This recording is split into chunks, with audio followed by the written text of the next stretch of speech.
welcome back to Daily Flash. I'm Andrea Jackson. Have you ever wondered what it felt like to be a villain in a reality show? Yeah. Our next guest may have some insight. Take a look. Old money and new face off for top spot in Toronto's high society. Yeah. Where they warm to you one moment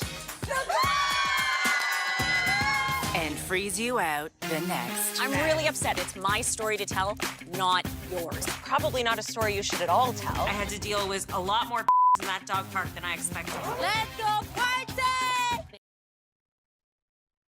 Please welcome the Real Housewives of Toronto's own Alloway. Kara, welcome. Yay! Hi. Thank you Okay. for having me. Thank you for not throwing a drink at me. Yes, I'll appreciate it. You're very welcome. The drinks we'll save for later. Tell us about your experience on the show. Well, it was interesting. To tell you the truth, I wasn't really aware that I was cast as the villain until a little bit further into filming. There was one scene we did, and I had to do the classic housewife, where you pull someone aside and say, "May I have a word with you?" And we went and we had this conversation. We came back to the table, and there was this money on the table. And I looked at the other cast members, and I said, "Someone left a whole bunch of money on the table." And they said, "Oh, actually, no, that was us. We put some money down because we were betting she was going to take you out when she took you away." And I sort of stopped and thought, wow, Mean Girls 101. But that became my signature line: "Don't bet against Alloway, you'll lose." And then as a result, you end up being the standout character of the cast. What made you want to join the show? To tell you the truth, I've always been a storyteller since I was young. I was a journalist, a writer. I love stories. That's why I got into producing reality television after Housewives. I sort of fell into it by accident. I had wanted to pitch to this particular production company an idea for a reality show. And they sort of said, "Well, we're casting Real Housewives of Toronto, and it might be good for you to come on and do the show. And then it can be like your sizzle for the show you want to do." Which didn't make sense because I was thinking, but I want to produce. I don't want to be in it. But you know what? I'm the kind of person, I'll try exotic food. I'll try anything once. So I thought, why not? It's fun. I was a child actress. I miss being in front of the camera. Why not? I'm up for an adventure. So what do you think reality producers look for when they're casting these kinds of shows? Well, as a reality television show producer, I can tell you Right? that there's that special sauce. I like to call it lightning in a jar, chasing chickens. It's the TVQ. I've had audition tapes from individuals when I was casting shows. They came in on a phone with a cracked screen. It was all blurred. And you'd think, like, what is this? Who is this person? But it's just that secret sauce. It's that TVQ that makes you want to keep watching them. You want to know, like, who is this person and what makes them tick? When you're watching a show like American Idol, I think the perfect example is Katy Perry. My goodness, that girl is good television content. I could watch her all day long. It's unpredictable. You never know what's going to happen. It's unfiltered. It's fabulous. Yeah, the key phrase you mentioned there, good TV, right? I mean, it's got to really catch you. There's got to be some essence about it that makes you want to watch. Your new book, Most Hated, is about your experience. Give us a little bit more insight in what it felt like to come across as the villain on the show. So my book is really, I'm fast to tell people, it is not a calculated tell-all. It is a fiction. It's a novel. The emotions and what I went through while I was filming, particularly being the villain, being portrayed as the villain, informed the characterization for a couple of the individuals in the story.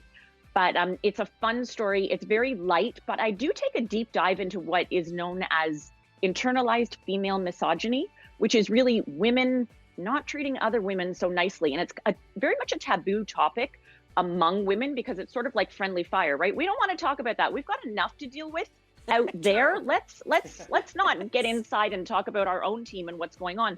But there are some, things that need to be changed in how we interact with each other, starting at 8 years old in the playground, that we need to stop and we need to change. Back to the show for a second. Do you think they pegged you as the villain from the very start, or did that just become something as the show evolved?